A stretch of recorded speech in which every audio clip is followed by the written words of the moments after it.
Assalamualaikum warahmatullahi wabarakatuh. Hai teman-teman grade 3. Masih bersama dengan Miss Fitri di pembelajaran tematik. Hari ini kita masih di tematik tema 1, subtema 4, pertumbuhan dan perkembangan tumbuhan. Pembelajaran 2 dan 3. Teman-teman, hari ini apa kabarnya? Semoga selalu sehat dan tetap semangat belajar dari rumah. Oke, disiapkan dulu ya buku dan alat tulisnya.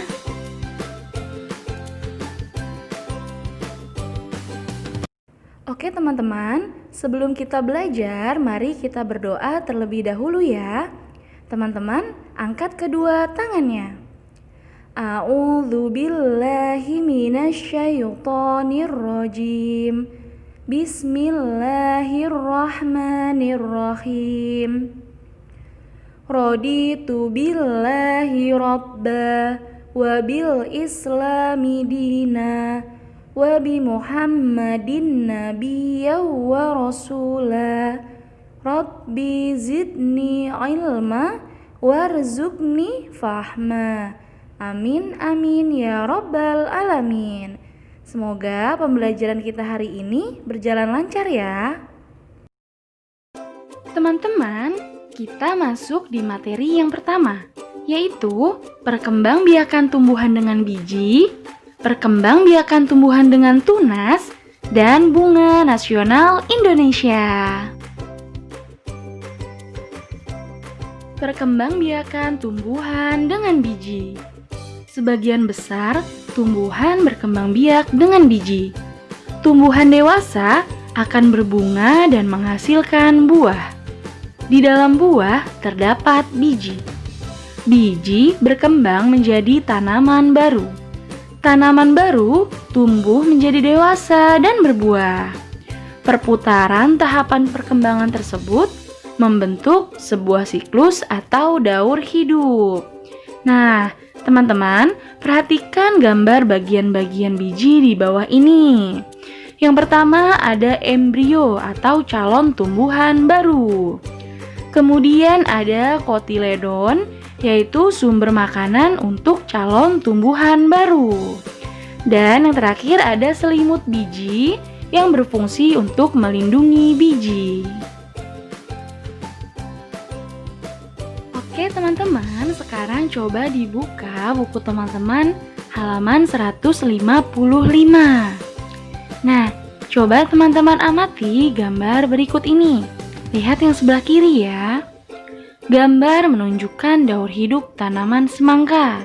Nah, sekarang kita lengkapi gambar berikut dengan gambar sesuai dengan tahapannya. Oke, kira-kira dari gambar yang mana duluan ya teman-teman?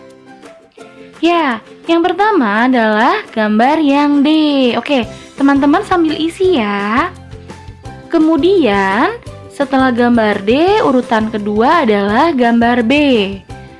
Dan urutan ketiga adalah gambar E. Kemudian urutan keempat adalah gambar C. Dan urutan yang kelima adalah gambar A. Oke, diselesaikan teman-teman.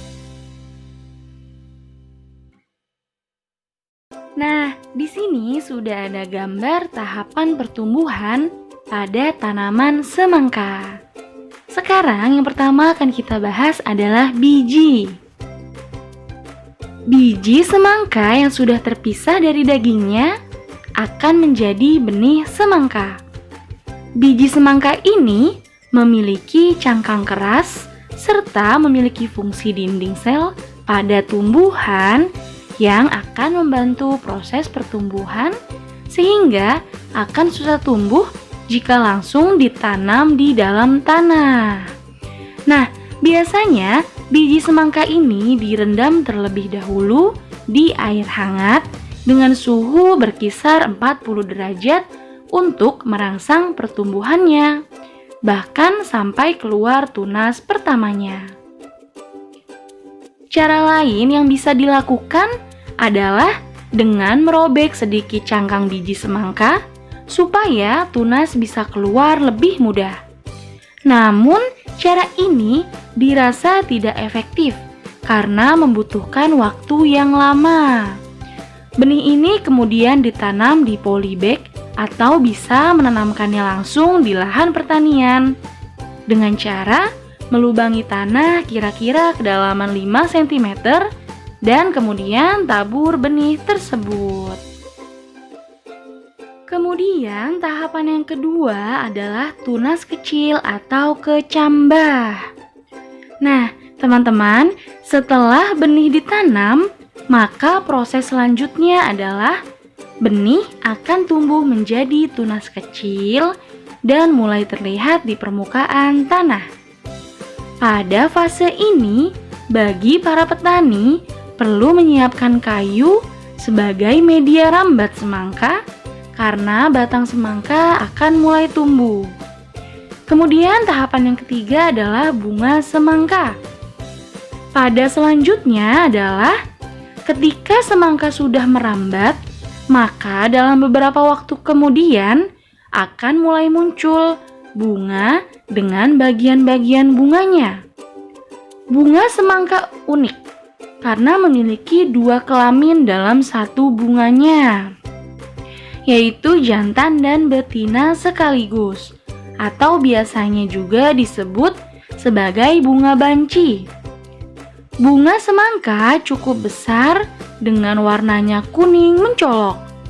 Kemudian bunga semangka lambat laun akan menjadi buah semangka. Kemudian tahapan yang terakhir atau keempat adalah buah semangka. Awalnya, buah semangka hanya sebesar bola bekel saja. Namun, ketika sudah mulai pertumbuhan, semangka bisa mencapai ukuran sebesar bola basket atau bola voli. Karena batangnya merambat, maka buah semangka akan tumbuh di atas tanah. Nah, pada saat ini, peran biologi dalam pertanian perlu diperhatikan oleh petani, seperti memperhatikan tanah, apakah lembab atau tidak. Karena jika terlalu banyak air, bisa membuat semangka rusak dan membusuk. Petani juga perlu memperhatikan tingkat keasaman tanah. Untuk bisa menetralkan pH, kita bisa menggunakan teknik pengapuran. Nah, pengapuran ini caranya dengan menaburkan kapur yang mengandung kalsium dan magnesium. Kemudian bila perlu, para petani juga bisa menambahkan pupuk. Pupuk yang digunakan sebaiknya yang berupa pupuk organik dari limbah tumbuhan atau kotoran hewan, karena akan mempengaruhi kualitas semangka itu sendiri. Nah, di sini dari teman-teman, siapa yang suka buah semangka? Nah, berarti kita sama teman-teman. Miss juga suka buah semangka. Kemudian ada perkembangbiakan tumbuhan dengan tunas. Selain dengan biji, tumbuhan berkembang biak dengan tunas. Tunas adalah anakan yang tumbuh di dekat tumbuhan induknya. Ada juga tunas yang tumbuh di daun induk. Contohnya, tanaman cocor bebek. Salah satu contoh tumbuhan yang bertunas adalah pisang dan cocor bebek. Nah, teman-teman perhatikan di sana sudah ada gambar yang berkembang biak dengan tunas.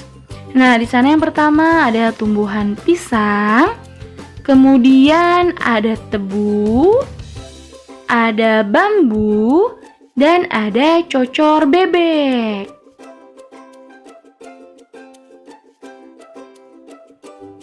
Tunas pisang tumbuh dari batang yang ada di dalam tanah. Tunas pisang tumbuh menjadi tumbuhan baru di sekitar induknya. Tumbuhan cocor bebek berkembang biak dengan tunas daun. Tunas cocor bebek tumbuh di tepi daun. Nah, gambar tersebut adalah gambar pohon bambu, cocor bebek, dan pohon pisang. Pohon bambu juga berkembang biak dengan tunas loh teman-teman. Anakan pohon bambu akan tumbuh di dekat tumbuhan induknya. Nah, batang pohon bambu juga memiliki banyak manfaat. Kita masuk di materi bunga. Bunga adalah bagian dari tumbuhan. Bunga diperlukan dalam proses perkembangbiakan sebagian tumbuhan. Ada banyak jenis bunga yang ada di sekitar kita. Nah, berikut ini adalah bunga-bunga kebanggaan Indonesia. Bunga nasional Indonesia. Beberapa negara memiliki bunga nasional. Bunga nasional adalah bunga yang dapat memiliki karakteristik sebuah bangsa dan negara. Misalnya, bunga tulip dikenal sebagai bunga negara Belanda, dan bunga mawar lebih dikenal sebagai bunga negara Inggris. Nah, teman-teman, Indonesia juga memiliki 3 bunga nasional. Sebutan lain untuk bunga di Indonesia adalah puspa. Nah, bunga melati putih biasa disebut dengan puspa bangsa.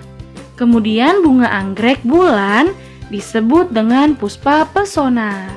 Dan bunga Rafflesia arnoldi disebut dengan puspa langka.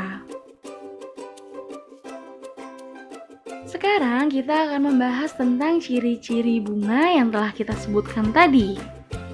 Tumbuhan bunga melati merupakan salah satu tumbuhan berjenis dikotil, di mana ciri-ciri tumbuhan ini antara lain: A. Akarnya berbentuk tunggang serta memiliki sedikit akar serabut. B. Batang bunga melati memiliki lapisan epidermis pada bagian luarnya serta berkambium. C. Memiliki daun yang berbentuk menyirip. Dan yang D, warna bunganya putih dan bunganya cenderung harum. Nah, itu dia ciri-ciri dari bunga melati. Kemudian ciri-ciri bunga Rafflesia. A. Pada bagian dasar dari bunga Rafflesia arnoldi terdapat piringan yang memiliki duri. B. Bunga Rafflesia arnoldi ini mengeluarkan bau yang busuk. C. Pada saat mekar, diameter dari bunga Rafflesia arnoldi bisa mencapai 1 meter. D. Pada bagian dalam Rafflesia arnoldi dijumpai benang sari atau putik. Nah, itu dia ciri-ciri dari bunga Rafflesia. Kita masuk di materi kedua. Pentingnya bekerja sama. Apa sih kerjasama itu? Kerjasama adalah pekerjaan yang dilakukan oleh 2 orang atau lebih untuk mencapai tujuan yang sebelumnya telah disepakati bersama. Kemudian, kenapa manusia perlu bekerja sama? Nah, karena manusia merupakan makhluk sosial, yang artinya manusia tidak dapat hidup sendiri dan pasti membutuhkan bantuan orang lain untuk menjalani kehidupannya. Teman-teman, bekerja sama bisa dilakukan dimanapun. Contohnya, bekerja sama bisa dilakukan di rumah, di sekolah, di lingkungan, dan lain-lain. Oke, yang pertama, kerja sama di rumah. Contohnya adalah 1. Membantu ibu menyiram tanaman di halaman rumah. 2. Membersihkan rumah bersama-sama. 3. Bekerja sama menjaga kebersihan rumah. Kemudian kerjasama di sekolah. 1. Bekerja sama mengerjakan tugas kelompok. 2. Bekerja sama melaksanakan piket kelas. 3. bekerja sama menjaga kebersihan kelas. Dan yang terakhir, ada kerjasama di lingkungan. Nah, yang pertama, kerja bakti membersihkan lingkungan. 2, bekerja sama membantu warga lain yang sedang kesulitan. 3, bekerja sama mengadakan acara-acara besar seperti Hari Kemerdekaan dan Hari Raya. Nah, itu dia teman-teman, contoh dari kerjasama yang bisa teman-teman lakukan dimanapun. Kemudian, apa saja sih Miss manfaat kerjasama? Ya, manfaat kerjasama di sini ada 5. Yang pertama, tujuan lebih cepat tercapai. Kedua, menumbuhkan sikap semangat persatuan. 3, pekerjaan akan lebih mudah dikerjakan. 4, pekerjaan juga akan lebih cepat selesai. 5, melatih diri untuk menghargai orang lain. Nah, itu dia teman-teman, manfaat dari kerjasama. Kemudian kita masuk di materi yang terakhir atau materi yang ketiga, yaitu pembagian. Nah, teman-teman, kita akan belajar pembagian lagi ya seperti kemarin. Mari kita simak video pembelajarannya. Di sini ada 2 buah contoh. Kita akan selesaikan contoh saya yang pertama, di mana yaitu yang ditanyakan di sini itu 245 dibagi 5. Oke, secara bersusun, maka akan kita tulis seperti ini. Oke. 245 dibagi 5 sama dengan Nah, langkah pertama, perhatikan sini. 2 bisa tidak dibagi 5? Ternyata tidak bisa, maka kita ambil 2 angka. Itu jadinya 24. 24 bisa dibagi 5? Bisa. Cari yang mendekati. Oke, itu berapa? Itu 4. Kenapa harus ambil 4? Kenapa tidak 5? Karena kalau 5 dikali 5 hasilnya 25. Udah melebihi dari 24. Kita akan mencarinya yang di bawahnya. Di bawah angka 24 ini. Otomatis itu 4. 4 kali 5 berapa? 20. Lanjut kita kurangkan. 2 kurang 2 habis 0. 4 kurang 0 itu 4. Nah, langkah selanjutnya, 4 bisa tidak dibagi sama 5. Ternyata tidak bisa. Maka 5 kita turunkan. Nah, langkah selanjutnya, 45 kita bagikan sama 5. 45 bagi 5 berapa? Yaitu 9. Terus apa lagi? 9 kita kalikan balik lagi ke 5. 95 berapa? Yaitu 45. Terus dikurangkan lagi. Habis. Ternyata jawabannya 0. Kalau sudah 0, maka jawabannya itu 49. Oke, untuk contoh yang kedua. Perhatikan sini. 392 dibagi 7 sama dengan cara yang tadi. 3 bisa dibagi dengan 7. Ternyata tidak bisa. Berarti kita ambil 2 angkanya, yaitu 39. 39 bisa dibagi 7. Bisa, cari yang mendekati. Berapa? Yaitu 5. Karena 5 kali 7 berapa? 35. Kenapa tidak diambil 6? Karena kalau 6 kali 7 hasilnya 42. Udah melebihi dari 39. Kita cari yang di bawahnya. Oke? 5 kali 7 berapa? Yaitu 35. Terus dikurangkan 3 kurang 3 habis. Terus 9 kurang 5 berapa? 4. 4 bisa bagi 7? Ternyata tidak bisa. Maka 2 kita turunkan. 42 bagi 7 berapa? Yaitu 6. 6 kali 7 berapa? 42. Terus kita kurangkan. Ini ternyata habis 0. Maka jawabannya itu adalah 56. Ini dia caranya. Oke? Itu dia teman-teman video pembelajarannya. Bagaimana? Cukup jelas ya? Oke, sebelumnya kita akan mereview atau membuat kesimpulan dari pembelajaran kita hari ini. Coba dari awal tadi kita sudah belajar apa saja ya? Ya, yang pertama kita sudah belajar tentang perkembangbiakan tumbuhan dengan biji, kemudian berkembangbiakan tumbuhan dengan tunas, dan kita juga sudah belajar tentang bunga. Kemudian di materi yang kedua tadi kita sudah belajar tentang pentingnya bekerja sama. Dan yang terakhir kita sudah belajar tentang pembagian. Nah, hari ini Miss punya tugas untuk teman-teman. Nah, masih semangat ya teman-teman? Oke, tugas yang pertama adalah mengerjakan halaman 155. Teman-teman bisa melihat jawabannya di video sebelumnya tadi ya. Kemudian yang kedua, mengerjakan halaman 159 sampai 160. Dan yang terakhir, mengerjakan halaman 162 dan 166. Nah, itu dia teman-teman tugasnya. Jika ada yang kurang dipahami, teman-teman boleh minta bantuan kepada ayah atau bunda untuk menghubungi Miss Fitri. Semangat teman-teman!